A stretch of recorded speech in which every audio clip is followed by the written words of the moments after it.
Nosso professor Emanuel Marcondes de Souza Torquato para fazer sua exposição. Bom, tomando a mesma preocupação da professora Dulcineia, como abordar esse tema do ensino ou da educação filosófica no Brasil, eu resolvi escolher uma questão que pode parecer problemática ou não, e justamente escolhi por conta de tentar compreender isso, ou seja, vou já apresentar qual é a questão,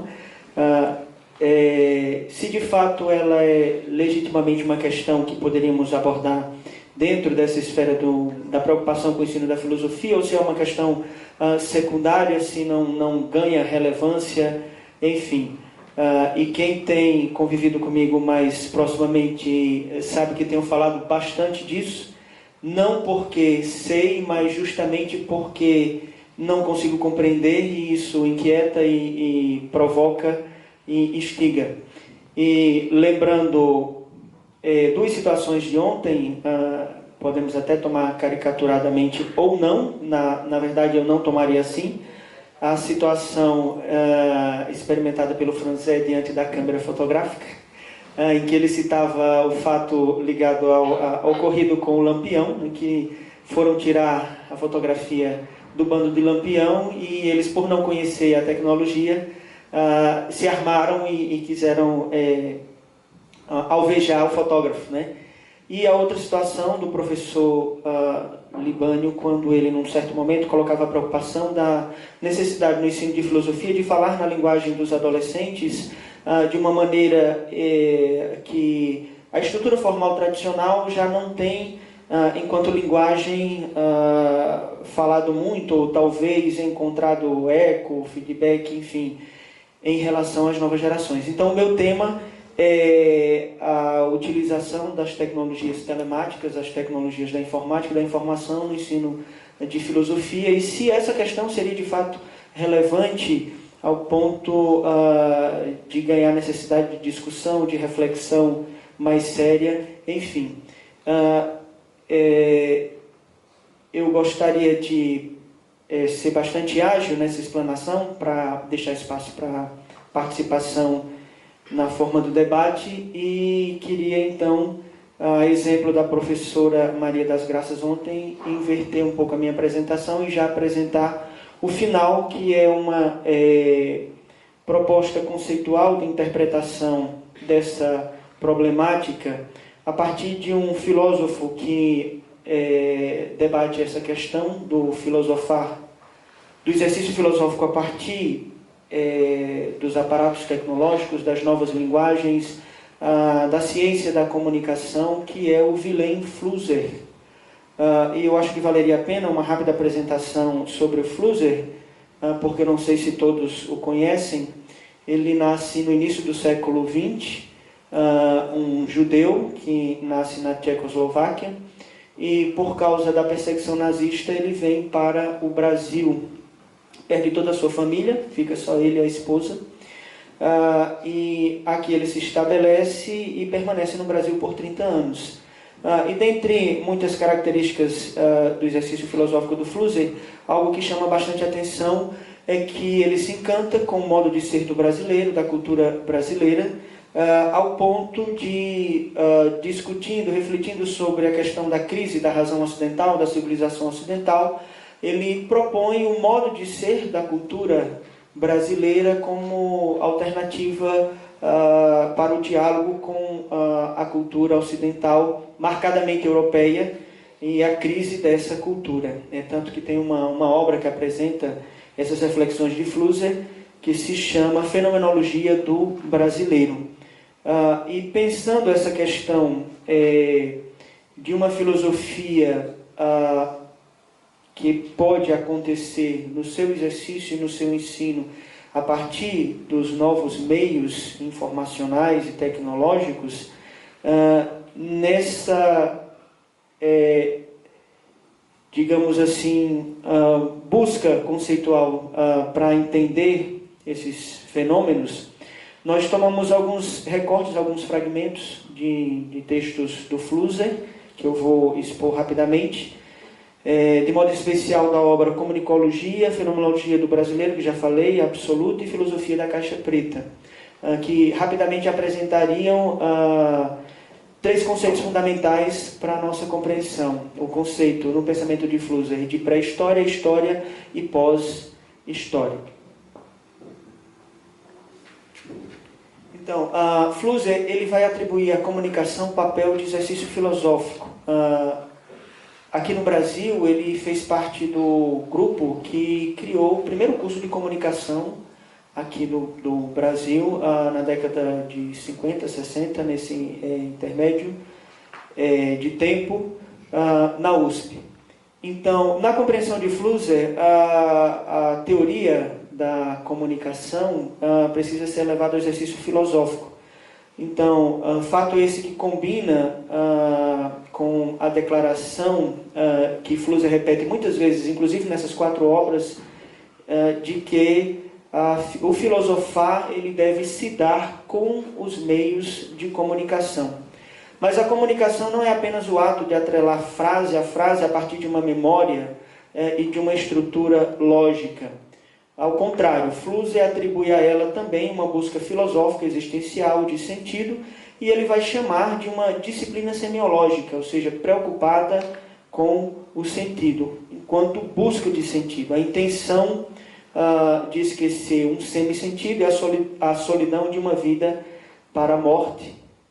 Ela é assim um fenômeno de busca da liberdade, busca essa apoiada num conceito de diálogo que Flusser vai extrair da influência fenomenológica que ele tem de Buber, de uma certa forma Heidegger, apesar do discurso um tanto pessimista de Heidegger com relação à análise da técnica, da tecnologia, Flusser se mostra bastante otimista com relação a esses aparatos atuais que nós dispomos na cultura contemporânea. Então, o eixo de todas as principais transformações na história, vai dizer Flusser, da comunicação em si, são os códigos. E aí é onde ele estrutura os 3 conceitos de pré-história, história e pós-história. O código visual das imagens tradicionais, o código linear da escrita e o código das imagens técnicas. Então, pré-história, pós-história, pré-história, história e pós-história sucessivamente. Então, nos primórdios, vai dizer o Flusser, a vivência concreta dos homens ocorria no espaço quadrimensional. O nosso contato com a realidade se dá numa experiência quadrimensional concreta, onde nós temos um contato direto com a esfera da realidade, a esfera das coisas, de maneira palpável. Então, as 4 dimensões, o tempo e as 3 dimensões do espaço. Quando ele começa a pegar e tratar os materiais, fabricando facas a partir de pedras, esculpindo figuras, entra numa situação de contato quadrimensional. Com o Homo sapiens desvenda-se o olhar e o imaginar. Representam-se imagens tradicionais em cavernas, e isso é feito a partir desse momento num plano bidimensional. Então, mesmo na linguagem oral, o Flusser vai dizer que ainda estamos na esfera do contato com as coisas no modo quadrimensional. E a partir do momento que começa a representar isso na primitividade, com as imagens nas cavernas, nós reduzimos, através da representação nessas imagens, que ele vai chamar de imagens tradicionais, a realidade a uma condição bidimensional. Apenas 2 dimensões do espaço, deixando de lado as outras 2 dimensões, a do tempo e a dimensão da profundidade. Então, a seguir, continua Flusser. 4.000 anos atrás, cria-se uma zona de mediação entre os homens e as imagens, que são os textos lineares, ainda dentro dessa esfera da bidimensionalidade, atribuíveis à sua própria observação. É a fase do entender, do contar, é a fase que ele vai denominar de histórica, conceito de história para Flusser. Mas chega uma hora em que os próprios textos tornam-se insuficientes, já não permitem a transmissão de imagens, tornando-se então não visuais, e é o momento em que se entra em crise esse período no Ocidente chamado de história, e começa o que ele vai chamar de pós-história, que é uma tentativa de retomar as 4 dimensões na representação da realidade, a partir das imagens que ele vai chamar de imagens técnicas, ou as imagens resultantes dos aparatos tecnológicos atuais. Ou seja, a partir do conceito, do cálculo, da representação a partir de uma estrutura lógico-linear, tenta-se construir essa realidade quadridimensional a partir de todas as imagens que resultam dos aparatos tecnológicos. Ou seja, as máquinas que são anteriormente construídas a partir do cálculo e da lógica e do algoritmo, elas vão tratar esses conceitos e vão resultar em imagens concretas. Um exemplo bem banal, por exemplo, um software de CAD, de desenho técnico, que a partir de uma estrutura conceitual e de cálculo vai oferecer um material que depois vai ser base para a construção, na forma de planejamento e projeto de um edifício, de um produto, de uma forma, de algo plastificável. Iniciemos, por exemplo, com o pônei de Pech Merlin, que é um desenho bem famoso, encontrado nas cavernas primitivas da França.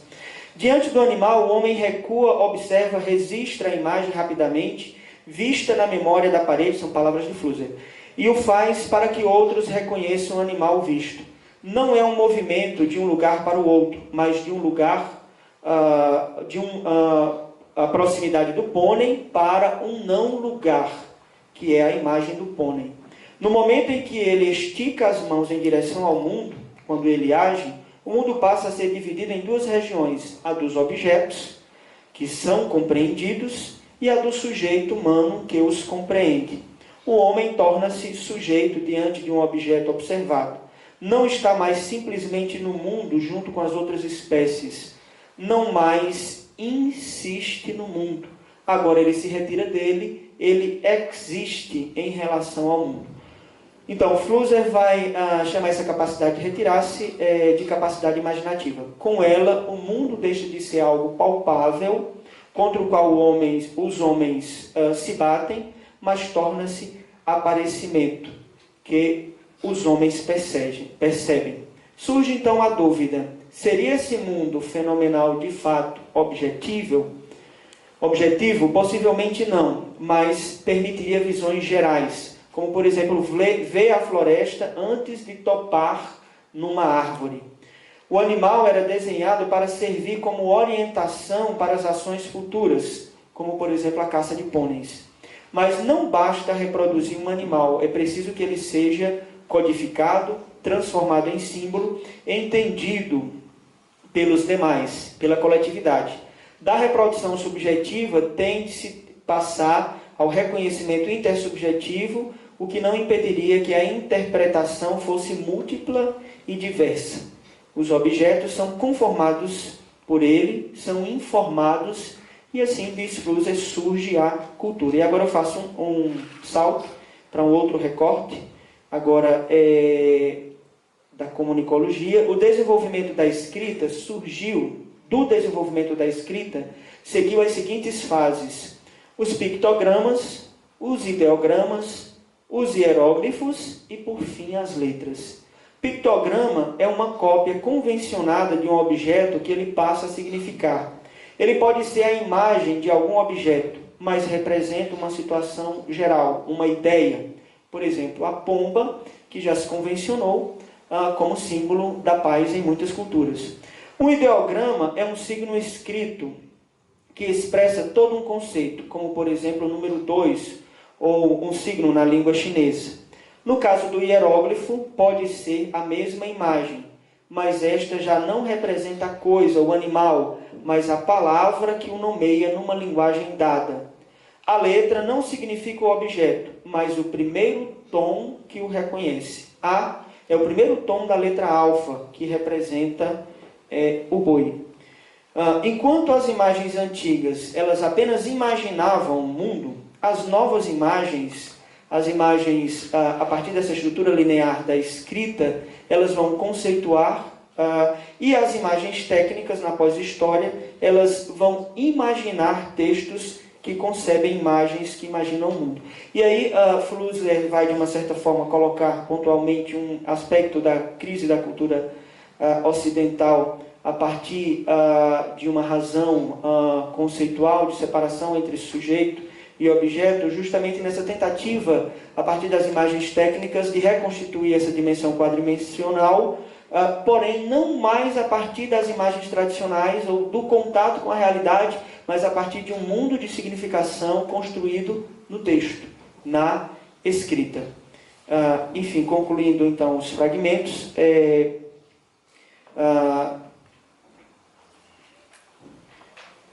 o pensamento alfabético linear nem sempre foi o único dominante. Na Idade Média cristã, diz Flusser, as imagens foram se tornando cada vez mais históricas, e sob essa influência os textos ficaram cada vez mais imaginários. As imagens pagãs tornaram-se cada vez mais cristãs, e os textos cristãos cada vez mais, na maneira flusseriana de falar, iluminados, ou seja, marcados por imagens. Flusser acredita que a crise do alfabeto ocorreu porque este não conseguiu criticar a imaginação. Criaram-se então outros símbolos não fonéticos, mas ideográficos, os números, que são um modo de pensar diferente da lógica da escrita. Um tipo de pensamento lógico, a língua, que apesar da sua estrutura, não foi associada ao matemático. As letras desenrolaram a superfície das imagens em linhas, 2 dimensões. Já os números esmigalharam a superfície das linhas em pontos e intervalos. Bom, para poder passar para a próxima parte, o que nós queremos apresentar com essa estrutura de Flusser é justamente a crise de uma sociedade, de uma cultura contemporânea baseada na escrita, numa estrutura linear, lógico-linear, e uma cultura perpassada de imagens produzidas pelos artefatos técnicos que nos levam a outros comportamentos, a uma outra postura frente a essa mesma realidade. Eu vou dar um exemplo bastante corriqueiro em relação ao ensino, à vida educacional. Por exemplo, a crise que nós percebemos entre as gerações na sala de aula, por exemplo, os adolescentes e o professor adulto, que passou por uma espécie de letramento a partir da linguagem, dessa linguagem sequencial da escrita. E essas novas gerações que já têm uma familiaridade muito maior com os produtos das novas tecnologias. Então, por exemplo, uma criança que vai para a escola para passar por esse letramento formal, ou seja, aprender a ler e escrever, e aprender a falar, e falar corretamente, como um falar que se submete à estrutura lógica da escrita. Quando esta criança, ela, antes de ir para a escola, para esse letramento formal, ela já passou por um letramento, poderíamos dizer, imagético ou pictográfico, a partir das linguagens informacionais. Então, é a criança que já aprendeu a lidar com o tablet, com o smartphone dos pais, que assiste TV, que lida com esses aparatos muito antes de passar por esse letramento tradicional. Então, a nossa preocupação no primeiro momento, que nós invertemos, colocamos o Flusser de início, porque eu acho que essa apresentação é mais importante para suscitar uma provocação. A primeira parte seria uma espécie de interpretação, descrição do cenário atual em que a gente vive, da problemática da educação em diálogo com as novas tecnologias e como o ensino de filosofia poderia se situar dentro desse contexto que se aplica à educação como um todo. Então, os discursos contemporâneos acerca do uso das tecnologias digitais na prática docente provocam questionamentos sobre o papel do professor. Então, aquela situação que o Franzé experimentou aqui da câmera fotográfica como um revólver apontado para ele e você se sente na ameaça de morte. Situação que muitas vezes nós experimentamos no nosso dia a dia, ou seja, a estrutura atual do sistema educacional exige que o professor utilize os novos meios informacionais, os multimeios na sala de aula e muitas vezes não se sabe como, por quê, para quê, enfim, se utiliza tudo isso. Leva-nos a pensar, então, essa realidade, qual deve ser a postura do educador no tocante ao ensino-aprendizagem em tempos de cultura da informação. E aqui uma preocupação do FLUS é justamente em situar essa reflexão dentro do contexto da civilização contemporânea, marcada por uma sociedade informacional. Como devemos criar e utilizar o conhecimento, levando em conta as novas plataformas informacionais, as novas linguagens, a convergência das mídias, a multitarefa e as realidades virtuais. Quais são as exigências e as recomendações para a formação do indivíduo no momento em que se esvanece a noção de fronteira entre o humano e o maquínico? Na sociedade atual, as tecnologias digitais têm suscitado cada vez mais fascínio. Então, eu vou abandonar o texto e sintetizar em poucas frases um pouco o sumário do que a gente queria apresentar aqui. Então, o que nós queremos mostrar é que, na verdade, há todo um deslumbramento com relação às novas tecnologias, e a crítica que Flusser faz e outros autores que a gente citou como referência no texto, um deslumbramento no sentido de um ofuscamento mesmo, ou seja, há um fascínio com relação a tanta novidade que aparece, né? E, na verdade, e em seguida uma decepção, ou seja, essas tecnologias que nós utilizamos hoje são um tipo de tecnologia diante de muitos outros tipos, essas, por várias razões, talvez mercadológica, capitalista, enfim, elas ganham ênfase, mas, na verdade, o próprio Flusser vai dizer que desde o início da cultura nós vivemos rodeados de tipos variados de tecnologia. Então, um ofuscamento não pela falta, uma cegueira nesse ofuscamento, não pela falta de luz, mas pelo excesso de luz. Estamos tão rodeados por tantos aparatos que nós nem conseguimos lidar com isso. Ou seja, se gera uma ubiquidade e uma pervasividade tamanha que a gente já não sabe quando termina o humano e começa a máquina, quando termina a máquina e começa o humano no nosso cotidiano. Depois nós vamos situar, no contexto da sala de aula, uma crise de gerações, fundamentalmente descrita por Don Tapascott, que é um estudioso canadense. Ele tem uma obra chamada Geração Digital, onde ele vai comparar as várias gerações tecnológicas na segunda metade do século XX, ou seja, como é que essas gerações na cultura contemporânea se conflituam a partir de uma formação de consciência e comportamento, de uma certa maneira, moldados por esses aparatos, que não é o Tapascott quem cria essa terminologia, são vários autores que vão tratar de cada uma delas, mas ele reúne tudo isso numa mesma obra a partir de uma pesquisa estatística que ele faz no mundo todo, financiada por várias instituições de vários países. Então, a geração Baby Boomer, a geração X, a geração Y, a geração Z, e cada geração em torno de 10, 15 anos, vão ser moldadas em várias atitudes a partir do tipo de tecnologia que na segunda metade do século XX vai estar em ênfase. Por exemplo, na geração Baby Boomer, a tecnologia analógica e as tecnologias de difusão, ou seja, as tecnologias dos meios de comunicação de massa, onde não há um feedback em relação àqueles que utilizam essas tecnologias. A televisão, o jornal, a fotografia, o rádio, em que poucos produzem conteúdo e a grande maioria consome.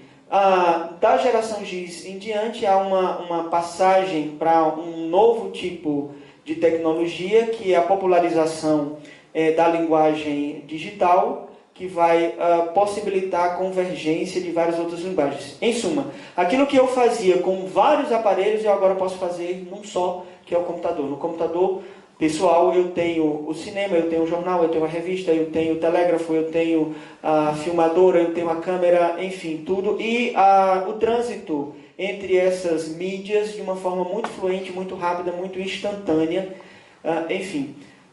E aí há uma evolução, a passagem para a geração Y, a geração Z, a geração Y e a geração Z são as gerações que sofrem grande influência da popularização das redes informacionais, dentre elas a internet, mas não apenas a internet, e diferentemente de nossos pais, né?